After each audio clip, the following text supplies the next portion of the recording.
Hi everyone, in front of me I've got Motorola Razr 2022 and let me share with you how to clear credentials on this device. So first of all, let's enter the settings, and here we have to scroll. That was a misclick. We have to scroll until we will find the security. Let's tap on it. Now we have to scroll down. In the device security section we can find encryption and credentials. It should be somewhere around, in the middle.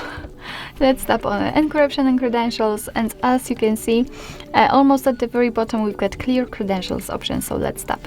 Now let's confirm it with OK, and as you can see, the credential storage has been erased successfully, but be aware that if you've got any kind of screen lock currently set, then your device will ask you to enter it in order to confirm the whole step.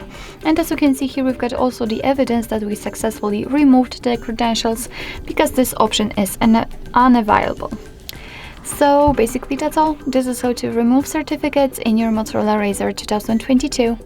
Thank you so much for watching. I hope that this video was helpful, and if it was, please hit the subscribe button and leave the thumbs up.